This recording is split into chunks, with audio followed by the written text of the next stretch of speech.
Estamos listos para conversar con la ministra de la Mujer y Equidad de Género, Isabel Pla. Ministra, muchísimas gracias por acompañarnos en Marca Registrada. Y lo primero que quiero abordar es esta caída en el desempleo de las mujeres mientras se incrementa el desempleo en los hombres.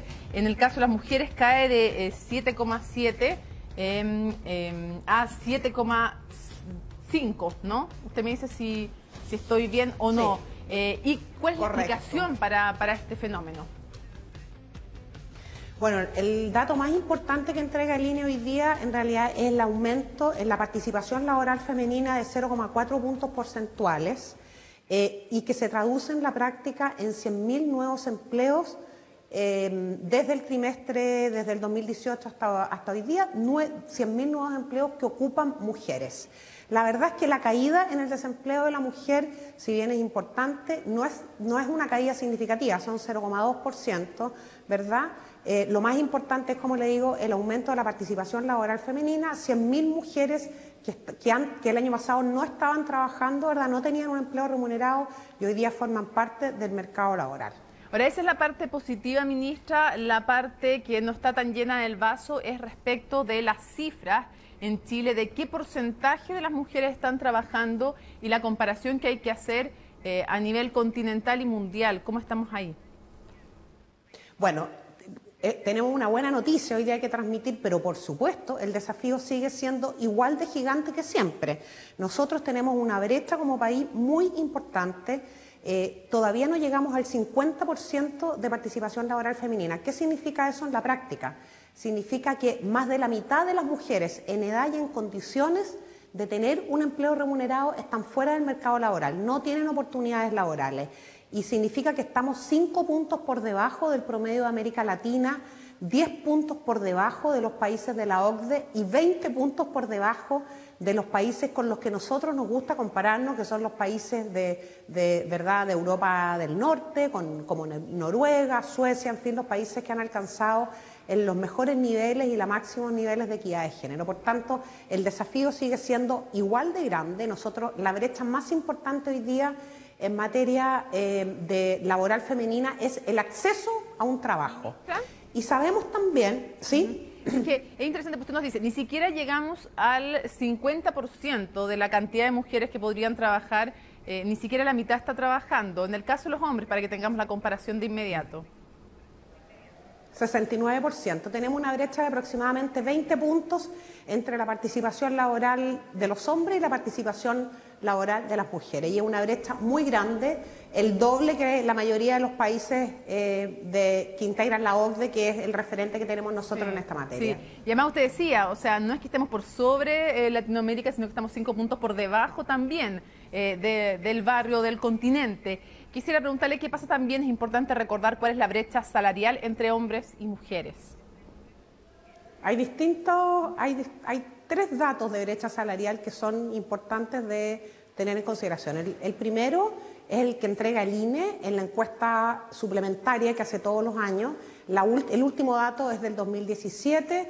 En ese estudio, ¿verdad?, la brecha es de 29%. ¿Qué significa eso? Significa que cuando uno promedia todos los ingresos que reciben las mujeres en Chile respecto de todos los ingresos por trabajo formal o informal o por cuenta propia que reciben los hombres, la diferencia es del 29%. Pero también tenemos buenas noticias en esa materia.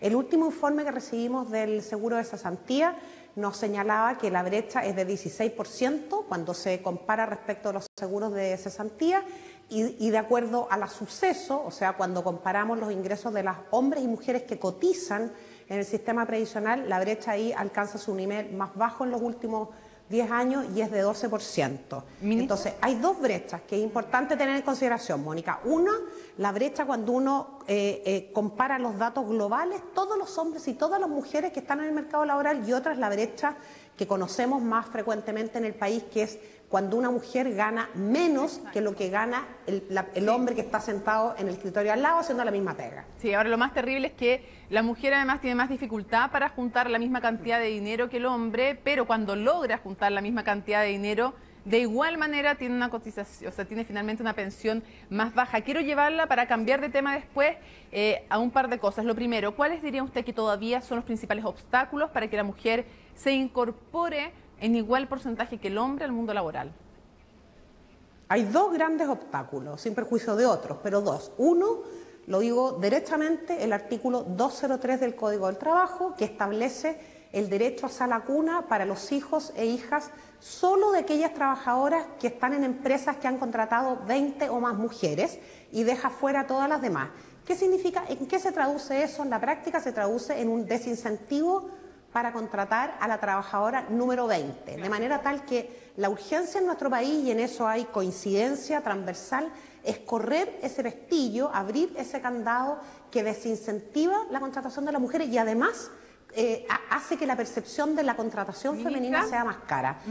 Por eso el proyecto Sala Cuna Universal tiene discusión inmediata desde la semana pasada y esperamos la próxima semana avanzar de manera muy significativa en la Comisión de Trabajo del Senado. Y eso va a ser un avance importante, pero entiendo que va a ser, y quiero que usted me lo confirme o me lo desmienta, va a ser un derecho para padres y madres trabajadores, no solamente, que era lo que hablamos en función de dar una señal de acocrianza, no como se dijo en un principio, que era solo para madres trabajadoras, como si la crianza dependiera solo de nosotras, tener con quién dejar al hijo cuando vamos a salir a trabajar.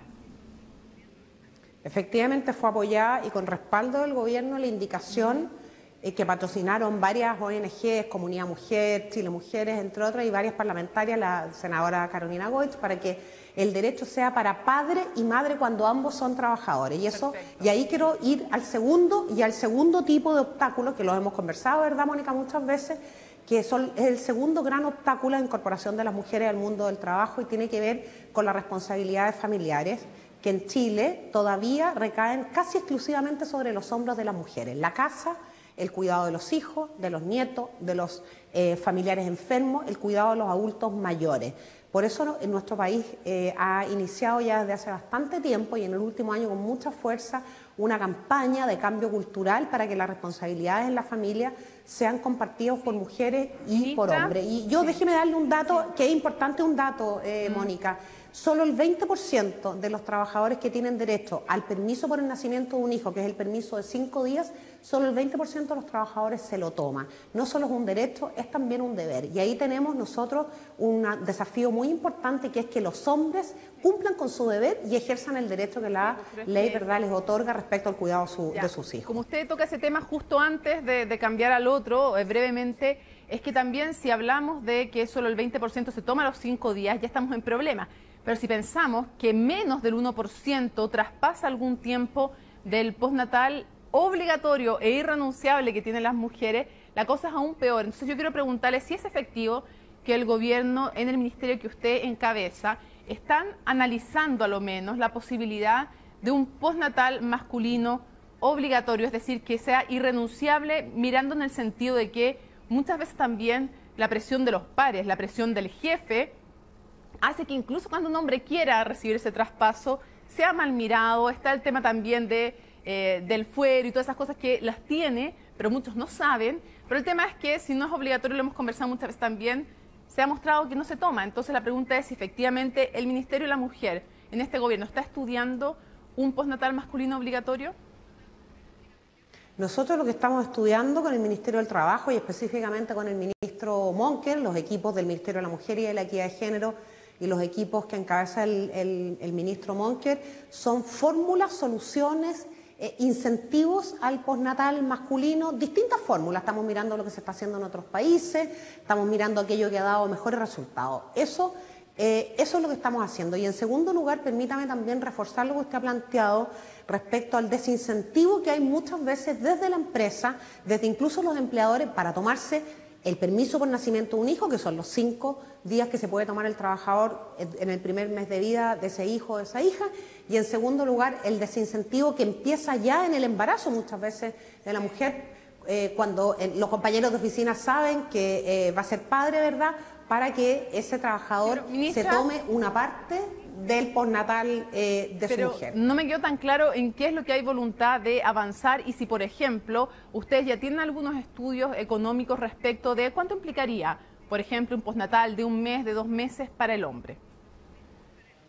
Nosotros tenemos para no quitarle en el fondo, sino para explicarle a la gente, para no quitarle en el fondo nada a la mujer, sino que adicionarle al hombre y además al niño, porque va a estar más tiempo cuidado por el padre o por la madre. Entonces, por eso quiero preguntarle cuánto, si están haciendo los estudios y cuánto cuesta. Bueno, le quiero contar por ahora que estamos estudiando de manera muy seria distintas alternativas y fórmulas respecto del postnatal, con el propósito que se lo tomen los hombres, y en segundo lugar que todas las consideraciones y las propuestas que hagamos siempre van a ser consideraciones muy responsables. Nosotros no somos, Chile no es Dinamarca, Chile no es Suecia, no es Noruega, no tenemos ese nivel de ingreso, no tenemos esos ritmos de economía, por tanto dependemos muchas veces, para ese derecho en particular dependemos de los recursos fiscales con los que contemos. Así que, dos cosas, estamos estudiando seriamente con el ministro Monker de qué manera podemos ampliar ese postnatal o incentivar el uso de ese postnatal, y en segundo lugar, esa propuesta siempre va a ser en el marco de la responsabilidad que tenemos en el gobierno del presidente Sebastián Piñera, porque la plata de todos los chilenos la tenemos que gastar bien. Lógico, ojo, ahora sería una muy buena inversión, y segundo, Suecia lo hizo cuando tenía un PIB, comenzó con un mes cuando tenía el PIB que hoy día tiene Chile, así que sería un momento más o menos parecido respecto del nivel económico, pero quiero que no se nos acabe el tiempo, ministra, y llevarla a otro tema, que es lo que se ha conocido respecto del fallecido sacerdote Renato Poblete y la investigación que da cuenta de 22, al menos 22 casos de abusos sexuales contra mujeres. 4 de ellas eran menores de edad. Quiero su reacción como ministra de la Mujer y además si ustedes van a hacer alguna acción legal frente a la investigación que ya lleva la Fiscalía. Bueno, quiero reiterar la posición del gobierno del presidente Piñera, lo planteó ayer la ministra Cecilia Pérez, lo planteé yo también. Primero, el profundo dolor que sentimos yo como chilena, y tengo que decirlo también como católica, porque no puedo soslayar esa condición, ¿verdad?, por la situación que enfrentaron un número indeterminado de personas, la mayoría de ellas de mujeres, durante un tiempo también indeterminado. Yo valoro la valentía de esas personas que levantaron su voz y que probablemente enfrentaron muchísimas críticas. Y en segundo lugar, lo importante, y vamos a estar vigilantes de eso, ¿verdad?, que las instituciones que correspondan ejerzan, ¿verdad?, todas las acciones para investigar estos hechos y luego para que se haga justicia con mayúsculas. No he conversado y tengo pendiente conversar con la directora del Servicio Nacional de la Mujer y la Equidad de Género con el propósito de evaluar la posibilidad de tener una participación particularmente respecto de las mujeres, que es lo que nos corresponde a nosotros, que están denunciando abusos de distinta naturaleza y delitos muy graves, por cierto. Cuando usted dice la mayoría mujeres, ¿tiene usted antecedentes de que haya también hombres involucrados en este tipo de abusos de parte de Renato Poblete? Mira, dos cosas. Uno, digo mayoría mujeres de acuerdo al informe que entregó ayer la compañía, los jesuitas, ¿verdad? Y en segundo lugar, no sabemos cuántas van a ser las víctimas finalmente, porque la misma compañía ha estado señalando que en las últimas semanas y en los últimos meses se van agregando testimonios. Por lo tanto, por ahora, lo que tenemos, lo que conocemos, es la información que entregó la compañía de Jesús. Sí, y ministra, usted dice, vamos a estudiar si es que nos hacemos parte de las acciones legales respecto de los abusos de mujeres. Pero quiero preguntarle, ayer la Compañía de Jesús, en este informe, que la Compañía de Jesús encarga a un abogado que no es miembro de la Compañía de Jesús y que lleva adelante, el abogado Baum, descarta haber encontrado pruebas de encubrimiento. El encubrimiento implica una conducta activa. Entonces la pregunta es si a usted le parece satisfactoria esa investigación, si le parece que tiene que avanzarse, porque lo decía, por ejemplo, Mario Desbordes, que es el presidente de Renovación Nacional, nos decía ayer en Marca Registrada que a él no le parecía creíble que durante 48 años alguien abusara sin tener la ayuda, entre comillas, es decir, sin tener el encubrimiento de parte dentro de la propia organización, sean laicos o sacerdotes. La pregunta es, ¿usted cree que el abuso de 48 años fue posible sin encubrimiento?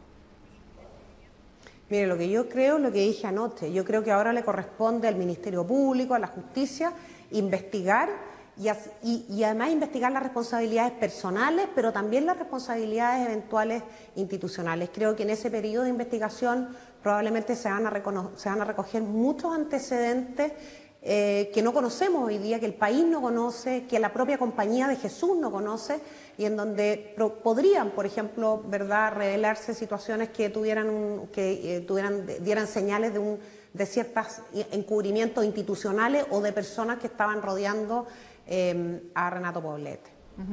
Creo que no le corresponde en todo caso al Ministerio Público, que es el ente investigador en esta materia. Ministra Isabel Pla, le agradezco mucho que nos haya acompañado en Marca Registrada. Que tenga muy buenas noches. Muchas gracias a usted.